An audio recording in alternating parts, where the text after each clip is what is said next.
Bienvenue dans le premier question-réponse, un petit FAQ de l'Académie du Gros Son. C'est parti!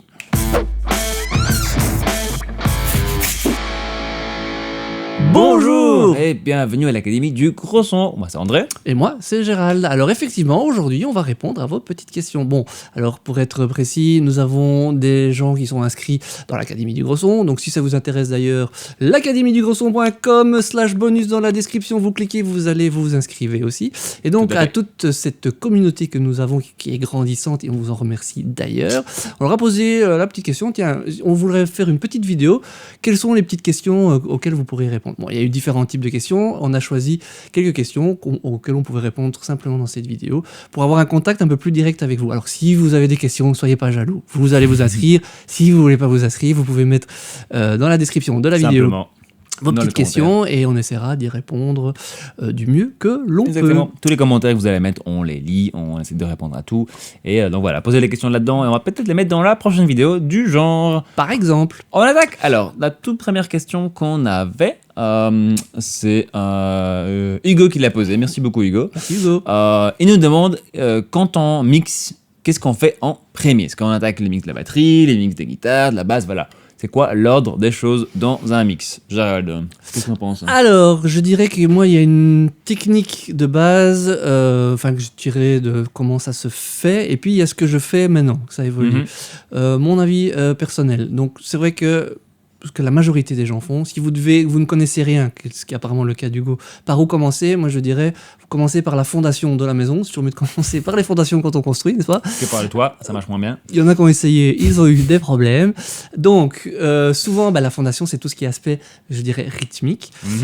On va schématiser, on va dire batterie, basse. Moi, en général, à ce moment-là, je trouve que c'est le bon pour mettre la voix, parce que c'est quand même l'élément le plus important. Désolé pour le joueur de flûte ou le guitariste parmi vous, mais en général, ce que les gens kiffent le plus, les non-musiciens en tout cas peut-être, c'est le chanteur. Donc très vite mettre la voix pour pouvoir continuer à construire notre maison autour. Puis après tout ce qui est élément vraiment rythmique principal et tous les éléments mélodiques. Donc, ça peut être les guitares rythmiques, les claviers rythmiques, et puis tout ce qui est mélodie, solo, ce genre de choses en dernier. Ça, je dirais, c'est la technique de base, c'est ce que vous allez retrouver. C'est la technique qui marche toujours, c'est sur laquelle vous pouvez vous reposer. Maintenant, moi, c'est vrai que c'est ce que moi je fais souvent. Ces derniers temps, je me suis fait des petits kiffs comme ça, tranquille. C'est vrai que les derniers mix, je suis parti sur des trucs, je me dis ouais, elles sont chouettes ces guitares. Et par exemple, j'ai installé les guitares, gros son de guitare, leur donner une chouette couleur. J'ai mis la voix, parce que la voix, ça reste toujours important, on a déjà expliqué pourquoi. Et j'ai commencé à mettre la batterie, du coup, ce qui m'a obligé à faire traverser la batterie plus et à donner un côté plus percussif. Je trouvais ça intéressant par rapport à certaines prods. Donc c'est juste pour dire, il y a une règle, quand vous savez pas, prenez-la, mais les règles sont faites pour être transgressées. Donc si vous le sentez autrement, voilà. Mais la première technique que moi j'ai évoqué, je pense que c'est quand on ne sait pas trop, ce serait ce que moi je préconise. Je ne sais pas si toi tu as un avis sur la question. Pour compléter ça, je dirais que souvent on commence par la batterie aussi pour une autre raison, parce que c'est l'instrument le plus compliqué à mixer, simplement parce qu'il y a plusieurs éléments et chacun de ces éléments joue un rôle différent dans la musique. Donc on a, alors, entre une grosse caisse et une caisse claire par exemple, rien qu'en termes de fréquence et d'énergie qui est mise dans le mix, on a déjà beaucoup de choses différentes qui se passent à ces éléments. Vous ajoutez à ça les cymbales, il y a déjà plein de choses en plus. Donc, ne serait-ce que juste la complexité du son de batterie, simplement parce que c'est un instrument qui prend toutes les fréquences et de manière importante, souvent nous pousse à commencer par là. Mais c'est vrai que musicalement, dans beaucoup de styles, ça se justifie pas du tout en fait. Oui, bien sûr, quand dans un gros rock par exemple, ou dans un gros métal où ce son de batterie est vraiment typé et doit être très précis et très travaillé pour faire de la place à tout le reste, là c'est peut-être plus judicieux. Mais vous avez plein de styles de musique où la batterie est là comme texture rythmique, beaucoup plus que fondation même du morceau. Je parle notamment de chansons françaises par exemple, du jazz souvent, où voilà, c'est juste une des couches, mais c'est pas le fondement. On enlève la batterie, le morceau fonctionne toujours.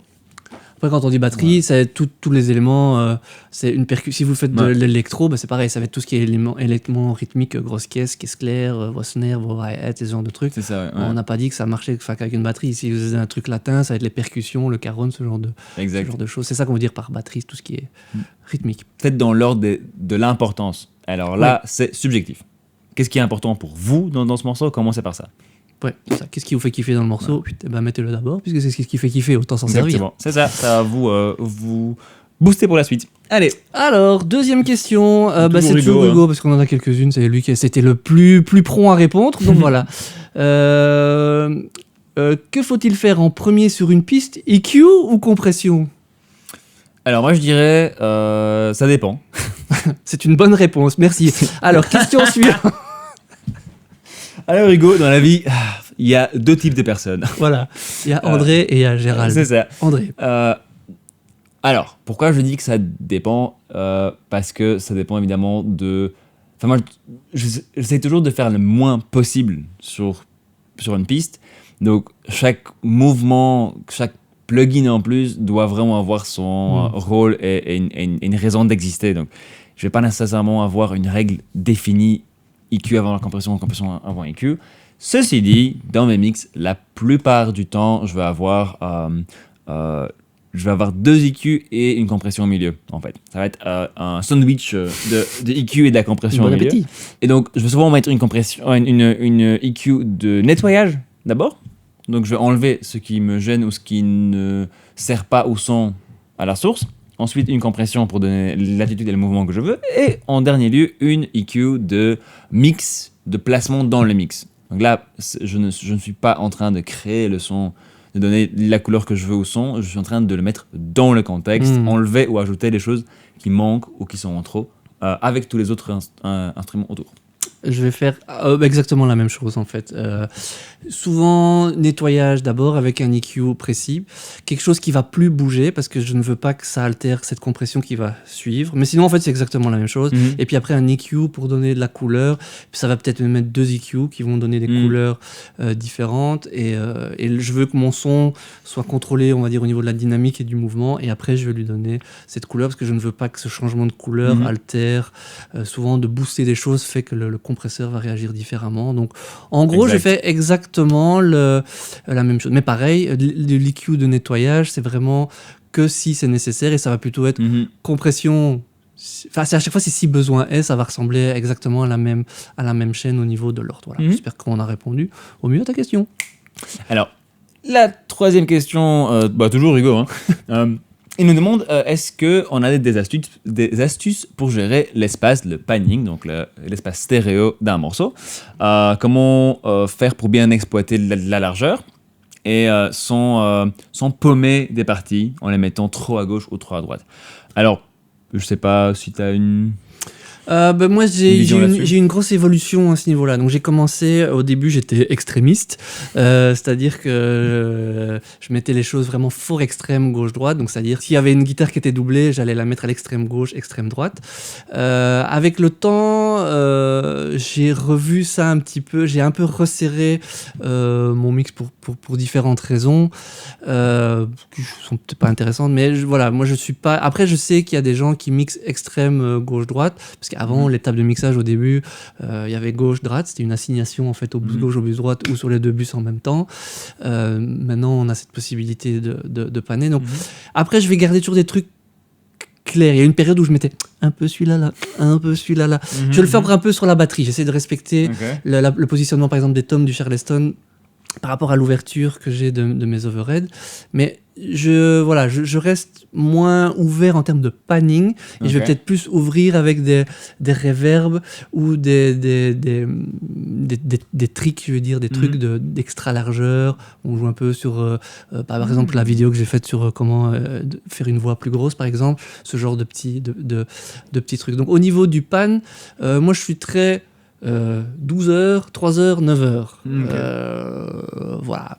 Plus trop sur les extrêmes, ne serait-ce que pour qu'il n'y ait pas que certains éléments ne se retrouvent pas que dans une seule enceinte, puisque des fois les gens ont les enceintes mises n'importe comment, et voilà, c'est ça moi qui m'embêtait un peu.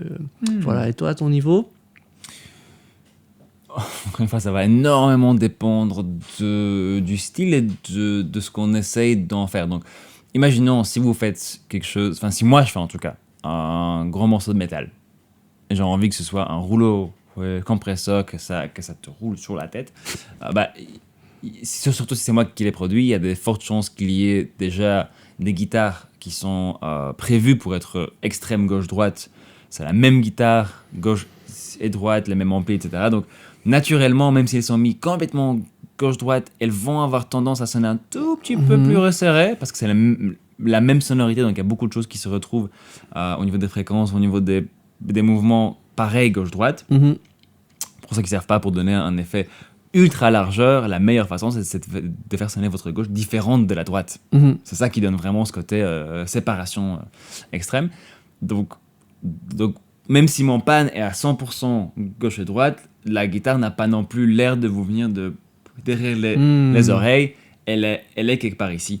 Et je vais naturellement enregistrer les batteries, par exemple, pour que mes overheads mises complètement gauche-droite me donnent déjà le placement de toutes les cymbales et toute la batterie au bon endroit. Si tu vas faire un vrai overhead. Je vais rarement avoir une cymbale qui sonne complètement que d'un côté.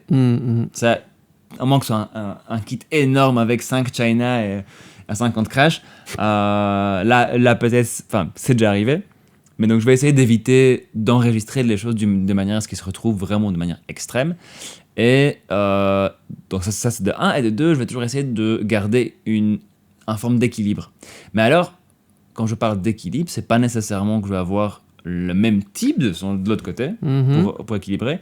Je veux avoir je veux avoir une énergie similaire. Oui, bien sûr, ça, c'est par important. exemple, une guitare acoustique en accord en strum d'un côté et un shaker de l'autre pour avoir la même, oui, ça c'est important. la même énergie. J'aime pas avoir quand j'écoute un mix qui penche comme un bateau qui prend exactement, l'eau. Non, ça c'est aussi, un élément très c'est important que d'un côté. Je veux dire, ça peut être cool. Il y a plein de morceaux que j'aime bien qui ont été faits comme ça. Je pense notamment Rage Against the Machine qui sur les premiers albums où c'était vraiment complètement d'un côté à l'autre parce que c'est un quatuor, enfin trio de instrumentistes. Ouais. Et ils jouaient le jeu. Donc s'il y avait une guitare, elle était que d'un côté. Mais si vous voulez sonner de manière moderne, disons vraiment ce qui se passe maintenant à la radio, ça se fait beaucoup moins. Après, moi je trouve ça cool. Voilà. Ça dépend le style, de nouveau. J'y reviens un peu de temps en temps. Si on essaie sur un truc minimaliste à deux musiciens, comme il y en a plein, là on va pouvoir s'amuser un peu plus, éventuellement, à des trucs un peu comme ça. Exact. Et c'est pour dire aussi, le dernier truc, je dirais par ça, c'est pour moi, il y a aussi la différence entre est-ce qu'on veut sonner naturel et est-ce qu'on veut sonner cool. Si on veut être naturel, faut enregistrer les choses pour que ça représente ce que ça était dans la pièce au mieux possible. Donc on va avoir déjà une stéréo naturellement un peu resserrée avec les extrêmes plutôt pour la reverb, plutôt pour l'ambiance. Par contre, si on veut être plus cool, là, il n'y a pas de règle. Un petit exercice, faites les deux. Une fois, fixez-vous, dire voilà, je ne joue que sur extrême gauche, extrême droite, extrême milieu, faites un mix, voyez ce que ça donne. Et refaites le mix en vous donnant cette latitude et trouvez un peu votre truc. Mais parfois, se fixer des espèces de limites vous permet de développer d'autres capacités. C'est comme si vous n'aviez que milieu, gauche, droite et regardez ce que ça donne et inversement. C'est le plus simple. C'est un bon exercice. Pour se rendre compte vraiment de ce que le pan fait. Super, qu'est-ce qu'on a ensuite Nous avons Ediza. Alors, ça sera pas de faire une vidéo sur le traitement acoustique. Alors ça, c'est un gros sujet où moi, je suis pas le plus à l'aise. Donc, comment placer les moniteurs, poser les absorbeurs, les bass traps, comment le réaliser soi-même. Donc ça, c'est un sujet, en fait, on a pris cet exemple-là parce que c'est des choses qu'on nous demande très souvent. C'est facile et pas facile en même temps. C'est un sujet rivière, ça. Ouais. Voilà, c'est ça, de répondre. Donc, on va tenter de répondre, mais par rapport à vous, on vous imagine, vous avez une petite pièce, et comment vous en sortir. Et là c'est plus André, parce que lui, il a plus l'expérience, c'est quelque chose qu'il a dû traverser un peu plus avec son studio. Donc voilà, je te laisse répondre. Alors, en soi, pour moi, il y a un concept très important à garder en tête. Deux concepts de base. Déjà, la différence entre le traitement acoustique et l'insonorisation. Parce que ça, c'est souvent, on pose souvent la question et on n'est jamais très sûr est-ce que la personne parle de l'insonorisation ou du traitement. C'est deux choses complètement qui n'ont rien à voir. L'insonorisation, c'est le son qui sort de votre pièce pour aller frapper chez votre voisin et faire tiens, je vais t'emmerder un peu. Et qui rentre, si vous habitez à côté d'une autoroute et que vous l'enregistrez de la flûte traversière dont on a parlé tantôt. C'est ça, ouais. Là, ça marche un peu moins bien. J'avais ça dans un studio, à chaque fois que le tram passait à côté, on avait du sub infrabasse dans toutes les prises, quoi, par exemple. Pas pratique. Voilà, pas super pratique. Donc ça, c'est de l'insonorisation. Comment faire pour que le son ne sorte pas ou ne rentre pas dans notre pièce. Et le deuxième, c'est le traitement acoustique, c'est-à-dire comment est-ce que tout sonne dans notre pièce. C'est une correction, correction acoustique. Pour la personne qui est assise devant les enceintes, c'est quoi la qualité sonore de la pièce. On va parler plutôt de ce deuxième point, donc le traitement. Oui, parce que c'est ce qui est demandé dans la question. Exactement. Et pour ça, pour moi, il y a déjà une super ressource que je vous conseille d'aller voir, mais ça c'est en anglais, donc pour ceux d'entre vous qui parlent anglais, c'est vraiment cool. En français, je n'ai pas beaucoup trouvé, donc on va encore chercher. Dès que c'est fait, on vous fait savoir. Donc en anglais, il y a Jes Colohan qui est un acousticien, un mixeur basé à Berlin. Son site est ici, vous allez trouver aussi le lien dans la description. Ça s'appelle Acoustics Insider. Et il a toute une série de vidéos qui expliquent très facilement les concepts de base de l'acoustique et de qu'est-ce qu'il faut faire chez vous à la maison. En soi, pour résumer en quelques phrases tout son travail, c'est tout d'abord le placement, donc votre placement d'écoute.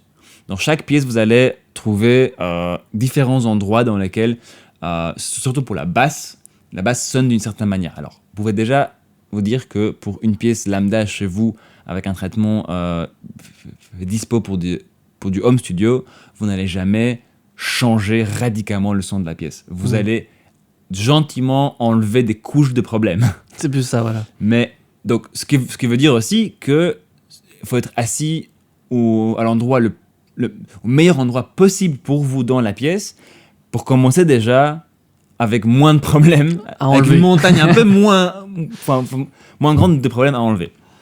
Donc tout d'abord, c'est placé correctement. Ça, il y a un chouette trick que lui appelle Bass Hunter, le chasseur des basses, où tu positionnes un haut-parleur dans un coin de la pièce. Tu vas écouter 3-4 morceaux que tu connais bien dans des tonalités différentes avec des basses bien présentes, bien stables et bien qui sont importantes dans le morceau. Faut bien connaître les morceaux. Et tu vas juste aller te positionner. Donc, dans une pièce vide, hein, juste un haut-parleur dans un coin, n'importe lequel. L'important, c'est de pousser la pièce à résonner. C'est ça. Créer les résonances. Et tu notes juste, où est-ce que, à chaque fois, tu fais ce morceau-là sonnait super bien ici, celui-là sonnait mieux ici. Ici, on avait une grosse note qui faisait pouh. Ici, il n'y avait pas de basse du tout. Et tu notes ça par terre avec des petits morceaux de tape et tu essaies de choisir le meilleur point de compromis. Évidemment, ce sera que des compromis. Dans une petite pièce, ça ne peut être que des compromis. Exactement. Même dans une grande, c'est pas évident. Toujours facile, ouais. Ça, c'est de 1. De 2, le placement des enceintes. Je vais pas l'expliquer ici en détail parce que ça prend un tout petit peu plus de temps, mais il faut s'assurer d'avoir un triangle équilatéral correct avec une distance correcte par rapport à vos oreilles en fonction de la taille de vos enceintes. Je ne vais pas rentrer plus en détail, il faut dire beaucoup de choses. Oui. Donc ça, c'est important. D'abord, on se place nous, ensuite on place les enceintes, et puis seulement on place tout le reste dans le studio.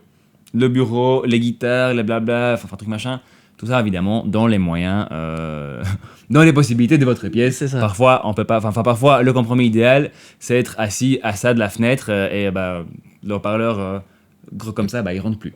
Voilà. C'est pas toujours évident. Donc, ça, c'est le départ, c'est placer au meilleur endroit possible. Et une fois que vous êtes placé, le plus simple, c'est construire des absorbeurs à base de la laine de roche. Donc, juste des morceaux, un cadre en bois, la laine de roche mise idéalement dans du plastique, parce que c'est quand même pas très agréable comme matière à avoir chez soi. Donc, dans un film plastique fin. Ou du tissu très fin. Voilà. Mais faut un truc qui ne respire pas, mais qui n'est pas non plus trop épais pour que le son passe. Et pas trop brillant, genre chose, parce que vous allez risquer d'avoir des petites réflexions. C'est ça. Et ça, vous pouvez couvrir avec un peu de tissu.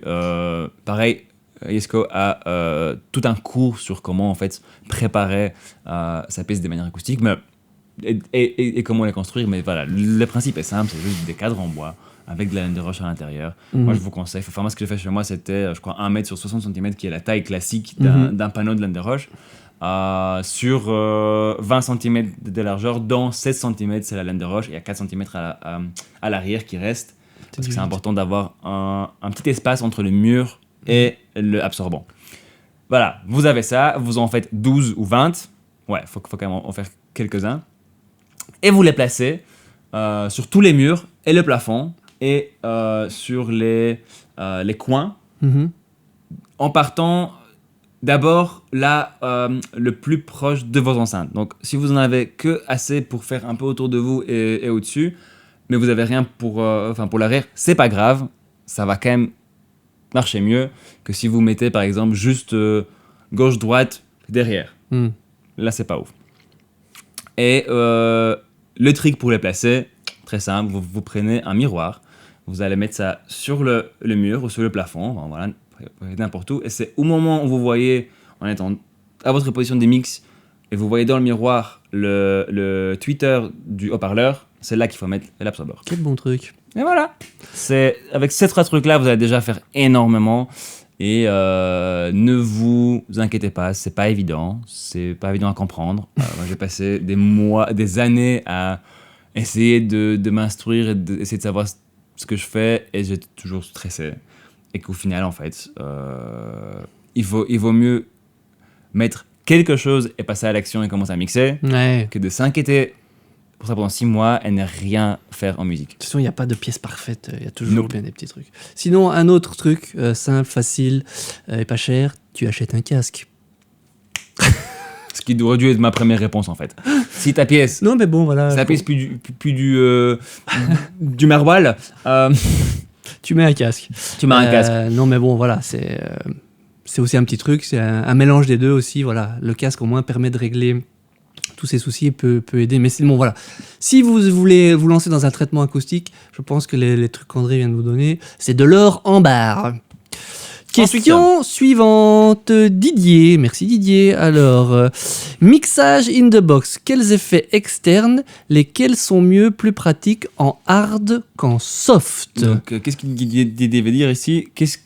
Quelle machine hardware, donc comme celle dans le rack, seraient les plus pratiques en mixage in the box? Donc mixage in the box, c'est le mixage dans l'ordi sans machine externe. Donc là, on parle plutôt d'un mixage hybride. C'est ça. Donc, entre les in the box et des machines externes. Et donc qu'est-ce que toi tu penses qui serait le plus cool? La première réponse qui me vient à l'esprit, c'est que si on rentre dans ce délire-là, ça rend la chose beaucoup, beaucoup plus complexe. Donc moi, de prime abord, avec des moyens limités, j'éviterais. Oui. Voilà. Mais si on veut vraiment se faire plaisir, qu'on a un peu de thunes et qu'on va dire, on bypass l'aspect, faut les bons convertisseurs, il y a tout ce problème de latence à régler. On oublie tout ça, on est dans le meilleur des mondes, on a un peu de thunes, parce que c'est ce que veut savoir Didier. Moi, je commencerai, parce qu'il demande par quoi commencer. Moi, mon premier réflexe, ce serait d'abord de travailler sur le bus master, parce que c'est là que, quelque part, vient se faire... Enfin, voilà, si t'es d'accord, on est d'accord, c'est cool. C'est là que vient se faire un peu toute la couleur, c'est là qu'on vient finaliser le mix. Il y a une vidéo que j'ai fait il y a un bout de temps sur le sujet, si vous voulez voir un petit peu plus de quoi on parle. Et donc, sur ce bus master, c'est un truc que j'ai appris en regardant beaucoup d'ingé son, en lisant des articles.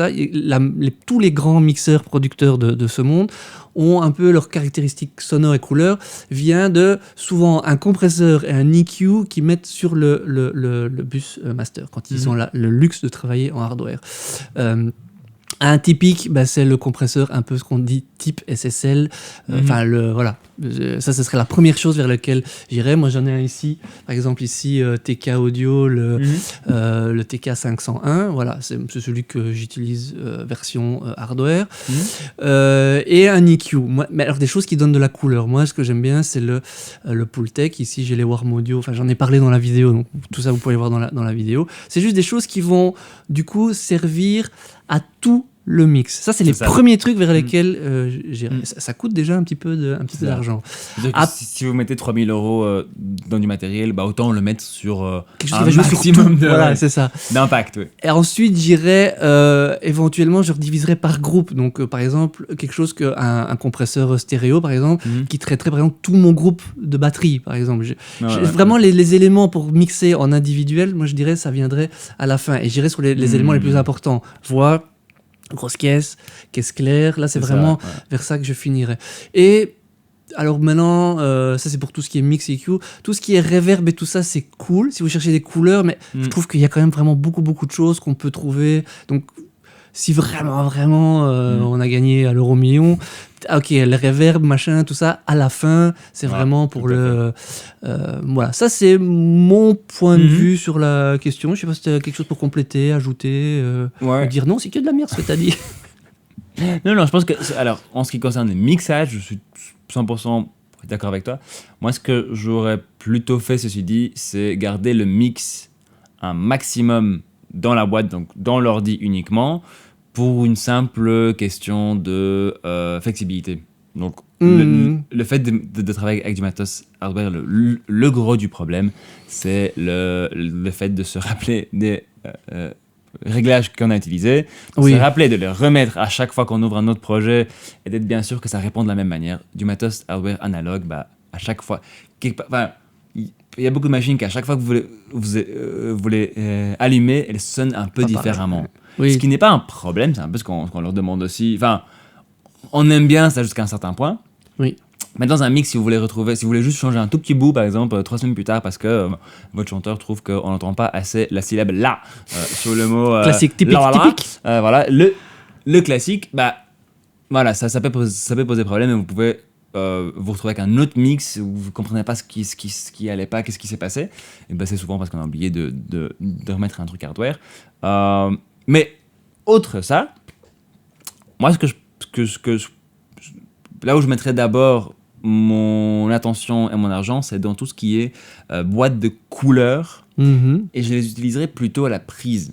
Donc en fait, moi je préfère, dans ma démarche de prod, je préfère faire des choix plus forts au moment de l'enregistrement et être quelque part bloqué entre guillemets au mix avec quelque chose qui a déjà beaucoup de couleurs, qui est déjà fort unique, parce que du coup au mix je lève le fader, je me dis ça sonne d'une certaine manière, et vu que je l'ai fait à la prod, j'ai pas envie de le changer, j'ai envie de juste l'embellir. Donc voilà, je préférais avoir ça et avoir peut-être un compresseur ou une distorsion un peu cool que je peux utiliser sur chaque prise et du coup rentabiliser aussi. Je suis tout à fait d'accord avec toi. Moi, c'est comme ça que je fonctionne et c'est comme ça que le studio fonctionne. Mais ce n'était pas la question de Didier. C'est vrai. Donc, voilà. Mais c'était intéressant de le partager. Alors, nous avons une question de Guillaume. Guillaume, il nous demande comment est-ce qu'on fait des belles rooms de batterie, des belles prises de son d'ambiance de batterie. Quel placement, quel micro. Et en tout dernier, est-ce qu'on aligne les transitoires, donc est-ce qu'on aligne les phases par rapport au micro direct, ou est-ce qu'on garde la distance naturelle entre la transitoire dans le micro room ou dans le micro direct? Qu'est-ce que tu fais toi? Alors moi j'ai les micro rooms pour moi, en plus ici il y a une belle room au studio, donc voilà. Cool,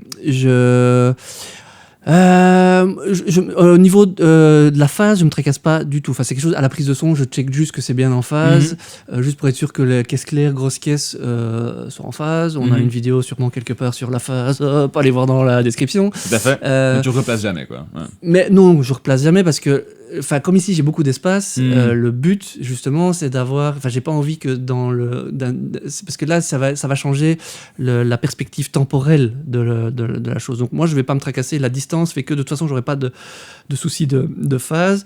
Et moi c'est vraiment une couleur que je veux avoir. Donc j'ai vraiment mon son direct et la room. Après, la façon de le traiter, souvent, moi, c'est quelque chose que je mets en dernier. C'est un petit peu le glaçage sur mon gâteau qu'est la batterie.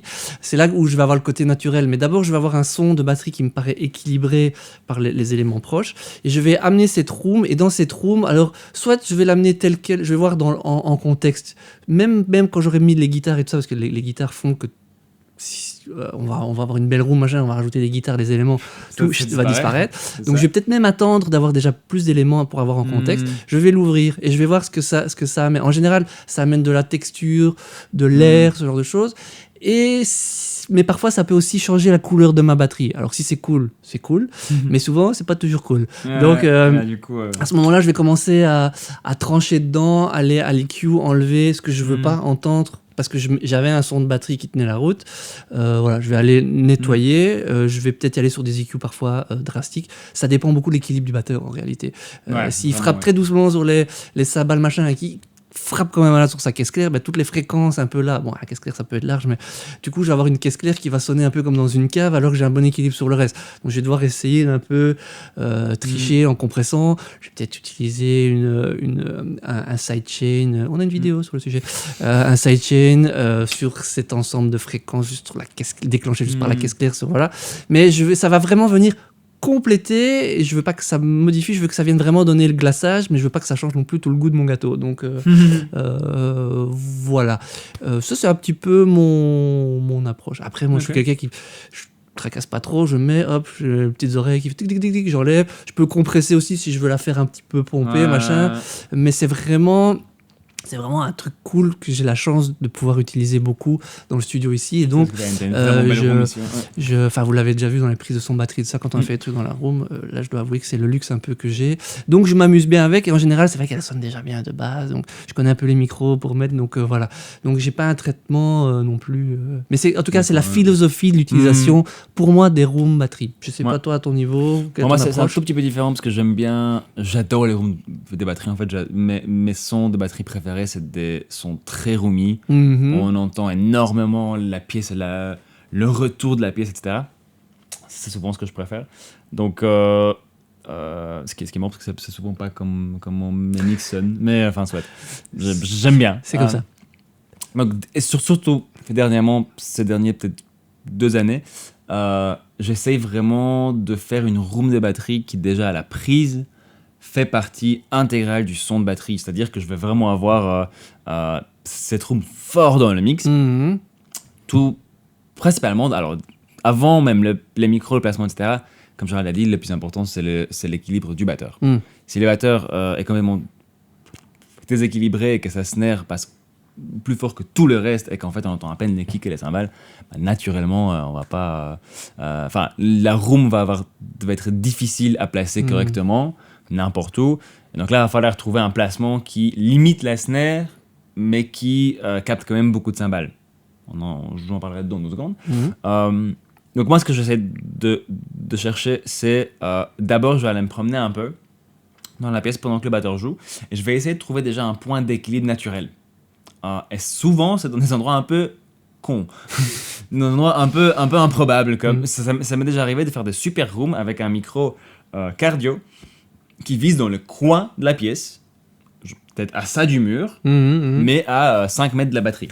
Et donc, parce que là, dans le coin, il y avait une grosseur qui s'est installée parce que naturellement dans les coins auprès des parois vous avez plus de basses, donc on va avoir peut-être une grosseur qui m'a ramené un peu l'équilibre de la batterie un peu plus naturel, la caisse claire qui est moins présente parce que elle est super loin, elle est très diffuse, et les cymbales qui sont pas agressives parce que pareil voilà ça a eu le temps de beaucoup s'atténuer.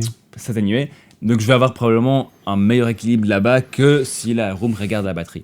Mais ça m'est déjà arrivé aussi, dans une pièce qui est très équilibrée, un batteur qui est très équilibré, d'avoir une room où c'est juste un micro mono 2 mètres devant la batterie qui regarde le batteur. Comme si moi, je regardais le batteur jouer juste devant lui. Parce qu'il sonnait super bien, parce que la pièce sonnait très bien, parce qu'à cet endroit-là, c'était vraiment cool. Donc, pour le placement, allez vous promener autour de la batterie, dans toute la pièce, et allez écouter vraiment dans des endroits improbables. Parfois, la meilleure room, c'est à 1 cm du sol Qui dans regarde la le pièce à sol. côté. Ah oui, aussi, ça, j'ai déjà fait. Voilà. Enfin, ouais, c'est déjà fait ici dans le couloir, avec l'autre pièce, machin. Exactement. C'est vrai que, oui, j'ai pas précisé, c'est que je travaille beaucoup avec des rooms stéréo, mais c'est vrai que parfois j'en utilise différents. Donc, il y a celles qui sont loin pour vraiment donner cette largeur. Je peux prendre un micro mono plus proche, et effectivement, j'ai cette technique d'essayer de trouver un endroit où j'ai un kit équilibré. Et moi, je vois ça comme mi-room, mi-auditeur kit. Oui, c'est mais ça, ça peut être aussi considéré comme un micro-room. C'est tout ce qui sonne naturel, en fait. Voilà, mais et c'est vrai ensuite, que... voilà, une fois que vous avez ça, enfin, pour répondre à ta question, Guillaume, par rapport au micro, si j'ai tous les micros du monde que je veux, là, je vais aller choisir le micro dont la couleur représente ce que j'ai en tête. Mais la plupart du temps, en fait, je vais plutôt choisir le micro qui reste. Oui, c'est vrai. C'est souvent ça. On en a peut-être 10 à dispo, on a déjà mis 8, bah voilà, les 2 qui restent. En fait, les rooms fonctionnent très bien avec n'importe quel micro, parce Souvent, que ouais. faut juste se donner l'occasion d'être un peu créatif avec. Ouais. C'est simplement ça. Et pour ce qui est d'aligner les transitoires, je l'ai fait, ça dépend des projets en fait. Je le fais quand j'ai l'occasion de faire une grosse room, par exemple, comme ici où ça fait vraiment et du coup j'ai passé le micro très loin, mais que si on enregistre un truc rapide, notamment des batteries un peu rock ou métal un peu plus rapides, tac tac tac tac tac tac, où là rapidement ça commence à faire des flammes. Ça peut être très cool quand on joue pas vite, mais quand on joue rapidement ça crée juste un bordel. Et si c'est un flamme dans le tempo du morceau, cool. Mais si ça ne l'est pas, parfois je les recale exactement sur la transitoire du son direct. Et du coup, ça donne un côté un peu explosif en plus, qui est assez intéressant. Mais de nouveau, l'image est plus nette, quoi, du coup. C'est ça. Mais de nouveau, ça dépend entièrement du contexte. Parfois, ce qui fonctionne pour une batterie ne fonctionne pas du tout pour une autre qui a été faite dans la même pièce. Donc, oui, non, mais ça c'est évident. On le répète suffisamment. Chaque projet est spécifique et. Voilà, mais j'espère que ça va donner quelques petits trucs à suivre. Tout à fait. Une petite dernière question. Alors, ici, c'est Basile et de nouveau notre ami Hugo. Que conseillez-vous de faire quand on mixe pour la toute première fois ? Alors ça, c'est une question très large. Bon, on a parlé au début de la question de l'ordre un peu des choses, mais ici, ça, c'est une question qui est trop large. Enfin, c'est surtout, c'est l'occasion d'un peu en parler pour la première fois. On a mis en route un petit cours, qui est même un beau cours, sur le mixage. Avec André, on a fait notre propre méthode de mix, une méthode simple et efficace pour obtenir un résultat qui fonctionne bien. Et donc, sans vouloir faire de la publicité, mais c'est un petit peu ce qu'on est en train de faire quand même, c'est que voilà, ça c'est une question qui est un petit peu large. Et ceux que ça intéresse, bientôt le cours sortira, ou si vous voyez cette vidéo plus tard, allez voir sur le site si le cours est disponible. Là, vous aurez la réponse, mais en long et en large, sans souci, de A à double Z. Donc, avec une méthode que vous pouvez appliquer du coup à n'importe quel style, n'importe quelle source. Suivre un peu les choses de base que nous on fait sur tous les mix, qu'on fait ici juste en version un peu simplifiée, et on vous explique chaque étape vraiment en détail en partant du principe que vous n'avez jamais mixé avant. C'est ça. Et on vous prend par la main, on vous dit faites ceci, faites cela, et si vous réappliquez exactement la même méthode, vous obtiendrez un résultat. Et puis à partir de là, vous pourrez apprendre à marcher, courir, voler par la suite sur base de cette méthode. C'était tout pour ce petit tour de questions-réponses. On a trouvé l'exercice super cool. Alors si ça vous a plu, n'hésitez pas à le dire, parce que comme ça on en fera d'autres. Et puis du coup, ceux qui ne sont pas inscrits sur l'Académie du Gros Son vont aller vous inscrire, comme ça vous pourrez aussi poser vos questions. C'est l'occasion d'avoir un échange un petit peu plus un peu plus interactif, un peu plus sympa avec vous directement. Enfin, en tout cas, nous, on a trouvé ça super cool. Et puis, donc, posez vos questions et surtout, faites de la musique.